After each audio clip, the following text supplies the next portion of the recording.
الحمدللہ رب العالمین والصلاة والسلام علی سید الانبیاء والمرسلین اما بعد فاعوذ باللہ من الشیطان الرجیم بسم اللہ الرحمن الرحیم۔ الحمدللہ الہادی پروگرام تسلسل سے آپ یقیناً ملاحظہ فرما رہے ہوں گے، جسے کہ آپ کو معلوم ہے کہ ہمارے پروگرام کا فارمیٹ ہے کہ ہم کسی ایک موضوع کا انتخاب کرنے کے بعد اس سے متعلقہ آیات کریمہ جو کچھ اللہ تعالیٰ نے قرآن عظیم میں مختلف مقامات پر بیان کیا ہوتا ہے، آیات ذکر کی ہوتی ہیں، انہیں مستند تفاسیر کی روشنی میں آپ کی خدمت میں عرض کرنے کی سعادت حاصل کرتے ہیں۔ ابھی تک ہم نے مختلف موضوعات پر کلام کیا، اور جو لاسٹ ہمارا ٹاپک چل رہا تھا وہ مختلف انبیاء علیہم السلام تھے۔ نبوت اور رسالت پہ پہلے کلام ہوا، اور پھر پرٹیکولر انبیاء علیہم السلام کا ہم نے تذکرہ شروع کیا تھا۔ حضرت آدم علیہ السلام، حضرت ابراہیم، حضرت نوح، حضرت لوط، حضرت موسیٰ، حضرت عیسیٰ، حضرت یوسف علیہ السلام، ان سب کا تذکرہ ہو چکا ہے، اور آج انشاءاللہ حضرت یونس علیہ السلام کے بارے میں کچھ آپ کی خدمت میں عرض کیا جائے گا۔ اللہ تعالیٰ نے ان کا واقعہ دو تین جگہ ذکر کیا ہے، اور وہ بڑا مشہور واقعہ ہے، مچھلی کے پیٹ میں داخل ہو جانے والا واقعہ۔ تو حضرت یونس علیہ السلام موصل ایک مقام تھا، اور اس میں قوم نینوا تھی، اس میں آپ کو مبعوث فرمایا گیا کہ آپ یہاں تبلیغ دین فرمائیں۔ آپ نے تبلیغ دین کا آغاز کیا، حسب معمول جو اکثر رہا ہے قوم کا، کہ آپ کی قوم نے آپ کی دعوت قبول کرنے سے انکار کیا۔ آپ دعوت دیتے رہے، کام کرتے رہے، حتیٰ کہ جب بالکل قوم نافرمانی کی حدوں کو چھونے لگی تو آپ کو یقین ہو گیا کہ اب اس قوم پر اللہ تبارک و تعالیٰ کا عذاب نازل ہوگا۔ اور یہ ایک عادت الہیہ جاری و ساری ہے کہ جب کسی قوم پر عذاب کا ارادہ ہو جاتا ہے تو اللہ تبارک و تعالیٰ اپنے نبی کو جو اس قوم میں مبعوث فرمایا گیا ہے، اور جو ان کے متبعین ہوتے ہیں، جو ان پر ایمان لا چکے ہوتے ہیں، ان سب کو ہجرت کا حکم دے دیتا ہے کہ آپ سب یہاں سے نکل جائیں، کیونکہ اس قوم پر عذاب آنے والا ہے۔ تو یونس علیہ السلام نے جب یہ دیکھا کہ ایک اتمام حجت ہو چکا ہے، اور اب یہ قوم اس قابل ہے کہ اس پر اللہ کا عذاب نازل ہو، تو آپ تبلیغ دین کرتے کرتے کرتے کرتے آخر جب بالکل آخری سٹیج آ گیا تو غضب میں مبتلا ہوئے، بڑا جلال میں مبتلا ہوئے، اور آپ نے سوچا کہ اب اس قوم کو چھوڑ دینا چاہیے کیونکہ اللہ کا عذاب آنے والا ہے۔ تو یہ آپ کی اس طرف توجہ نہ رہی کہ آپ اللہ تبارک و تعالیٰ کے حکم کا انتظار فرما لیتے، کہ اللہ تعالیٰ حکم فرماتا کہ یونس اب آپ اس قوم سے نکل جائیں کیونکہ عذاب آنے والا ہے۔ تو آپ نے اللہ تعالیٰ کے حکم کی طرف آپ کی توجہ نہ رہی، اس کی طرف آپ منتظر نہ ہوئے، بلکہ آپ نے خود قیاس کیا کہ اب چونکہ یہ تمام آثار تو مکمل نظر آ رہے ہیں کہ اس قوم پہ عذاب آئے گا، تو از خود فیصلہ کر کے آپ نکل گئے۔ اور اللہ تبارک و تعالیٰ نے آپ کے اس عمل پر آپ کو تنبیہ فرمانا چاہا، اور پھر آپ کے ساتھ یہ معاملہ ہوا۔ تو یہ ایک پس منظر ہے جو تھوڑا سا میں آپ کو عرض کر رہا ہوں کہ قوم پر جب آپ نے تبلیغ کی اور آپ کو یقین ہو گیا کہ اب اس پر عذاب نازل ہوگا، تمام وہ آثار آپ کو نظر آنے لگے، تو آپ اس قوم سے ہجرت کر کے نکل گئے، حالانکہ آپ کو اللہ تبارک و تعالیٰ کے حکم کا انتظار کرنا چاہیے تھا۔ لیکن دیکھیں، ہم پہلے بھی آپ کو سمجھا چکے ہیں کہ انبیاء علیہم السلام قصداً کوئی گناہ نہیں کرتے ہیں۔ ان سے اگر کوئی معاملہ ہوتا ہے تو وہ ان کی اجتہادی خطا ہوتی ہے۔ اجتہادی خطا کا مطلب وہ سوچتے ہیں، غور و تفکر کرتے ہیں، ایک دلیل قائم کرتے ہیں، اور اس دلیل کی روشنی میں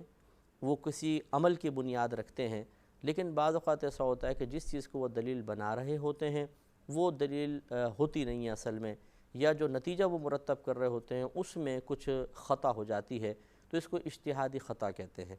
گناہ تو اس وقت ہو جب انسان قصد و ارادہ کرے، یا اللہ تبارک و تعالیٰ کی واضح طور پہ کسی حکم کے خلاف کام کرے۔ تو آپ نے ایسا کچھ بھی نہیں کیا، بلکہ آپ کو سوچ بچار میں تھوڑی سی ایسا ہوا کہ عدم توجہ رہ گئی، اور آپ چونکہ غیظ و غضب میں مبتلا تھے، اور یہ غیظ و غضب فقط اللہ تعالیٰ کی رضا کے لیے تھا، اپنی نفس کی خواہش کے لیے نہیں تھا، لہٰذا آپ کو چاہیے تو یہی تھا کہ آپ انتظار کر لیتے اور اللہ تبارک و تعالیٰ کے حکم کے بعد نکلتے، لیکن آپ سے یہ اجتہادی طور پہ خطا ہوئی، سوچ بچار میں خطا ہوئی کہ آپ نے وہاں سے ہجرت کے عمل کی بنیاد اپنے اس قیاس پر، سوچ بچار پر، اجتہاد پہ رکھ لی اور تشریف لے گئے، لیکن اس میں اجتہادی خطا ہو چکی تھی، جو چنانچہ اللہ تعالیٰ نے اس پر تنبیہ فرمائی۔ یہ بھی یاد رکھیں کہ بعض بہت بے باکی کے ساتھ کہتے ہیں یونس علیہ السلام نے غلطی کی، گناہ کیا، نافرمانی کی، نکل گئے تو اللہ تعالیٰ نے آپ کو سزا دی۔ اس کو سزا نہیں کہتے، ہم تو ادباً عتاب کا لفظ بھی استعمال نہیں کریں گے کہ اللہ نے ان کے لیے ان پر عتاب نازل کیا، بلکہ ہم کہیں گے اس کو تنبیہ کا لفظ کہیں گے۔ تنبیہ مینز ہوشیار کرنا،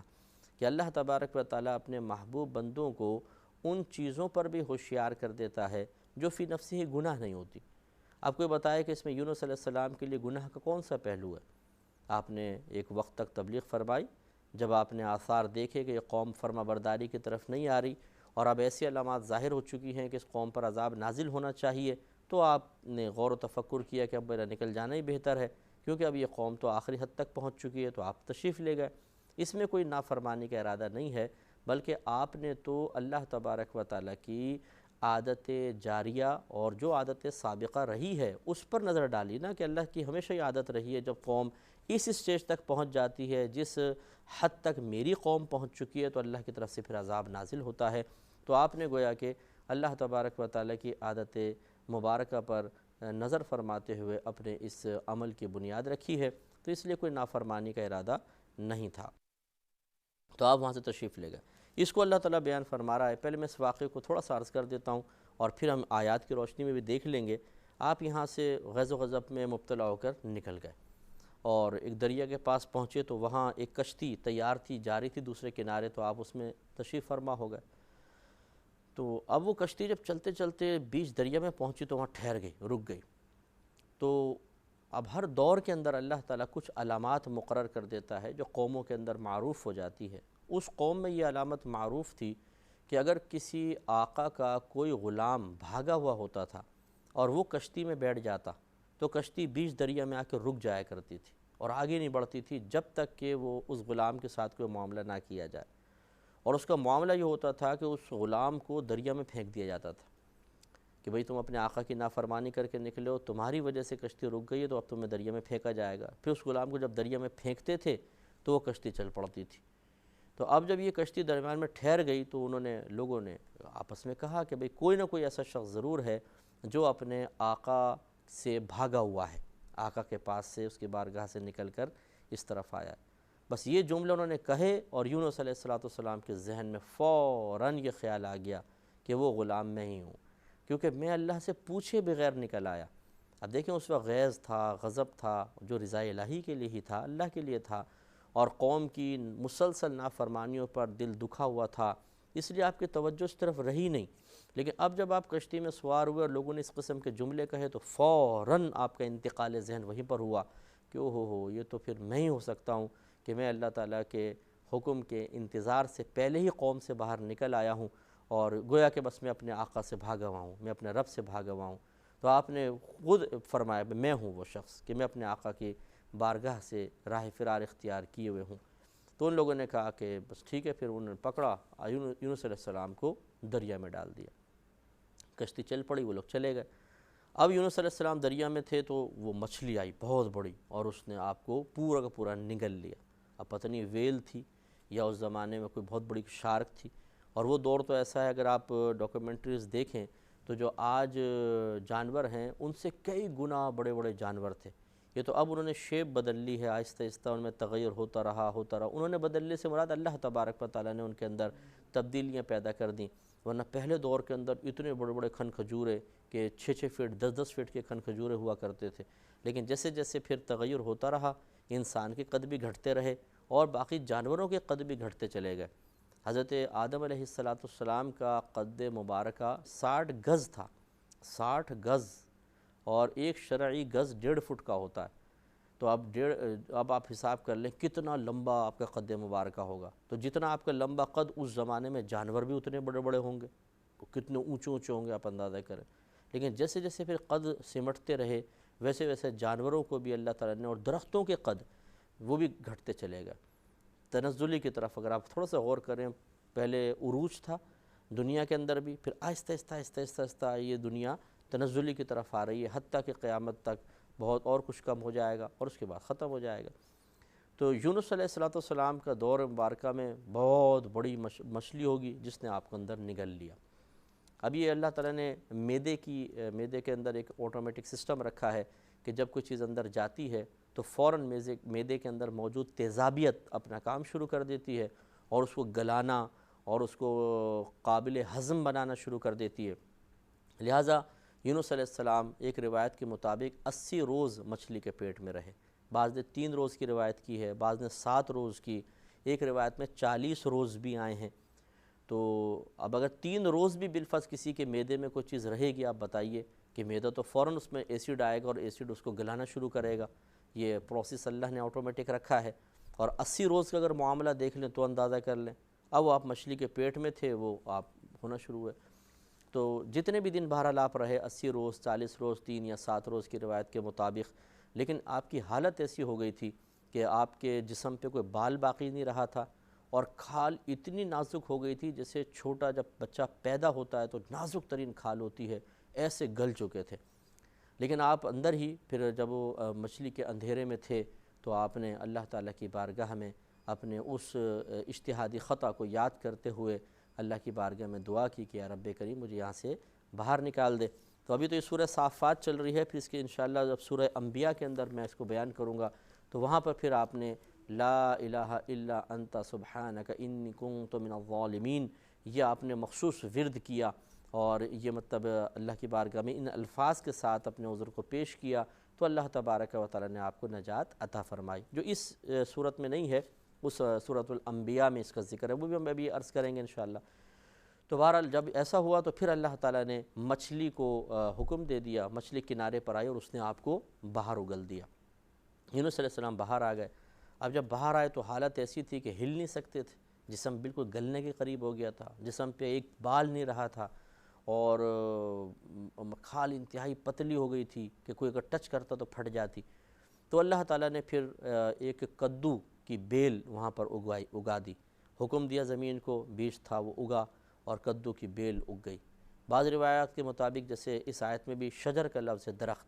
کدو کی حالانکہ بیل ہوتی ہے لیکن کہتے ہیں کہ وہ درخت بن گیا، وہ کھڑی ہو گئی، وہ بیل ڈھک لیا آپ کو کہ کوئی کیڑا مکوڑا جاندار آپ کے قریب نہیں آ سکتا تھا۔ اور اللہ تعالیٰ نے ایک ہرنی کو اور ایک روایت کے مطابق ایک بکری کو توفیق عطا فرمائی کہ وہ آ کر آپ کو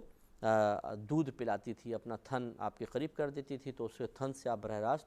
دودھ پی لیا کرتے تھے، اور اس طریقے سے ایک طویل عرصے تک وہاں پر آپ رہے، یہاں تک کہ آپ کی کھال پھر صحیح ہو گئی، جسم پر بال وغیرہ نکل آئے، اور پھر آپ کو اللہ تعالیٰ نے جب بالکل صحت مند ہو گئے تو دوبارہ آپ کو اللہ تعالیٰ نے ایک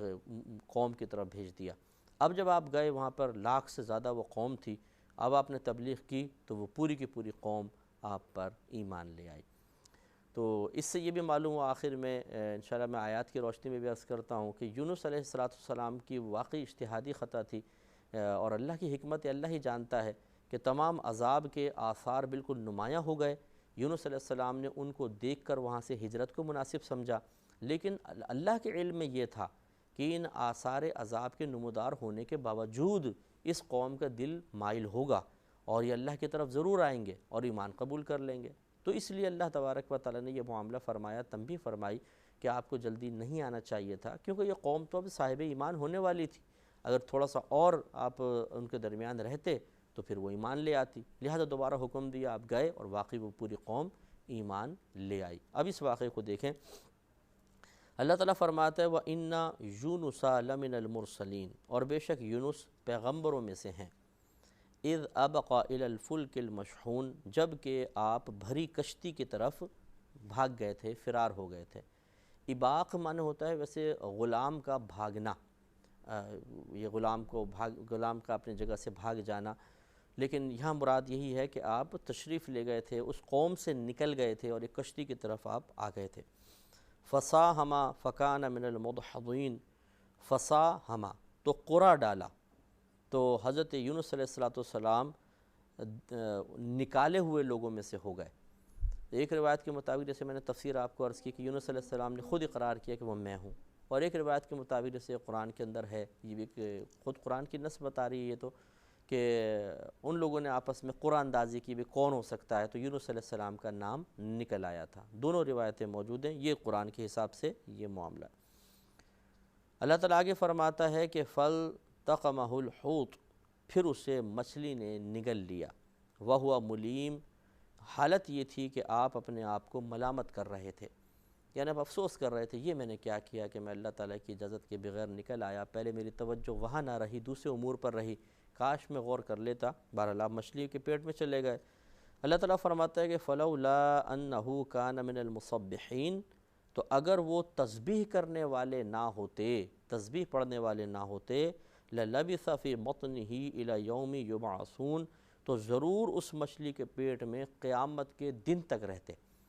تو وہ تسبیح وہی تھی، لا الہ الا انت سبحانک انی کنت من الظالمین۔ اور اس کی افادیت پہ انشاءاللہ میں سورۃ الانبیاء میں جب میں بیان کروں گا تو تھوڑا سا کلام کریں گے کہ اس کو بطور وظیفہ کیسے پڑھ سکتے ہیں اور یہ کس کس کام آتی ہے، انشاءاللہ وہاں پہ کلام کیا جائے گا۔ لیکن اللہ تعالیٰ نے فرمایا کہ اگر وہ تسبیح نہ کرتے، اللہ تعالیٰ کی بارگاہ میں عاجزی کا اظہار نہ کرتے اور مخصوص اچھے الفاظ سے اللہ تعالیٰ کی رحمت کو طلب نہ کرتے، تو قیامت تک مچھلی کے پیٹ میں ہی رہتے۔ فَنَبَذْنَاهُ بِالْعَرَاءِ وَهُوَ سَقِيمٌ، پھر ہم نے اسے میدان پر ڈال دیا، ہم نے ڈال دیا، حالانکہ ڈالا مچھلی نے ہے، لیکن چونکہ مچھلی کا عمل اللہ کے حکم سے تھا تو اللہ تعالیٰ نے اپنی طرف اس کو منسوب کیا فاعل حقیقی کی طرف۔ چنانچہ اگر کوئی شخص کسی شخص کو قتل کر دے مثال کے طور پہ، تو ہم یہ بھی کہہ سکتے ہیں شخص نے مارا ہے، اور ہم یہ بھی کہہ سکتے ہیں کہ اسے اللہ تبارک و تعالیٰ نے مارا ہے، اللہ نے موت دی ہے، کیونکہ حقیقی طور پہ موت دینے والی تو اللہ کی ذات ہے، یہ شخص تک وسیلہ ذریعہ بن گیا، اور اس شخص کی گرفت فقط اس لیے ہے، حالانکہ یہ موت کا وقت اس کا یہی تھا، اللہ نے اس کو اس کو مارا ہے، یہ کوئی نہیں کر سکتا کہ اللہ کی مرضی کے بغیر کسی کو مار دے، یہ تو کوئی ہو ہی نہیں سکتا، لیکن ہم اس شخص کی طرف اس کو منسوب کر سکتے ہیں، اور ہم اس شخص کو سزا اس لیے دیتے ہیں کہ اللہ نے اس کو منع کیا تھا کہ تم قتل نہ کرو، اس نے قتل کیا، اس وجہ سے وہ قابل گرفت ہوگا، یوں نہیں، اس وجہ سے نہیں ہوگا کہ دیکھو اللہ نے تو اس کو زندہ رکھنا چاہا تھا اور تم نے مار دیا اس لیے تمہیں سزا ملے گی۔ معاذ اللہ ثم معاذ اللہ جو یہ عقیدہ رکھے گا وہ تو کافر ہو جائے گا کہ اس نے اللہ کے فیصلے کو بدل دیا، اللہ کی مرضی کے خلاف جو اللہ تعالیٰ چاہ رہا تھا فیصلہ ہو چکا تھا، اس فیصلے کو بدلنے والا ہے یہ، ایسا اگر سوچیں گے مطلب ایسا عقیدہ رکھیں گے تو کفر ہو جائے گا۔ تو خلاصہ کلام یہ ہے کہ چونکہ اللہ تعالیٰ نے حکم دیا تھا اور مچھلی نے آپ کو کنارے پر ڈال دیا تھا، تو اب مچھلی ایک سبب اور ذریعہ بنی، فاعل حقیقی اللہ تبارک و تعالیٰ تھا۔ تو ہم یہ بھی کہہ سکتے ہیں، یعنی یہ بھی اگر اللہ تعالیٰ فرماتا تو بالکل صحیح تھا کہ اس مچھلی نے آپ کو وہاں ڈال دیا، اور اگر اللہ تعالیٰ یہ فرما رہا ہے کہ ہم نے اس کو وہاں ڈال دیا تو یہ فاعل حقیقی کی طرف نسبت ہے، یہ بھی بالکل درست ہے۔ تو فَنَبَذْنَاهُ بِالْعَرَاءِ، پھر ہم نے اسے میدان پر ڈال دیا، وَهُوَ سَقِيمٌ، اس حال میں کہ وہ بیمار تھا۔ بیماری وہی تھی کہ تیزاب کے اندر آپ مچھلی کے پیٹ کے اندر موجود تیزاب کی وجہ سے آپ کے جسم مبارکہ بہت نازک اور کچا کچا ہو گیا تھا۔ فَأَنبَتْنَا عَلَيْهِ شَجَرَةً مِّن يَقْطِينٍ، تو اور ہم نے اس پر کدو کا ایک درخت اگا دیا۔ اب جیسے میں نے آپ کو بتایا تھا کدو کی تو بیل ہوتی ہے، لیکن اللہ تعالیٰ نے اس درخت کو، اس کو کدو کی بیل کو کھڑا ہونے کی توفیق عطا فرمائی، اور اس کے پتوں نے چاروں طرف سے آپ کو ڈھک دیا تاکہ تیز دھوپ سے آپ کی کھال جھلس نہ جائے۔ اس میں انشاءاللہ مزید کلام ہوگا نیکسٹ پروگرام میں۔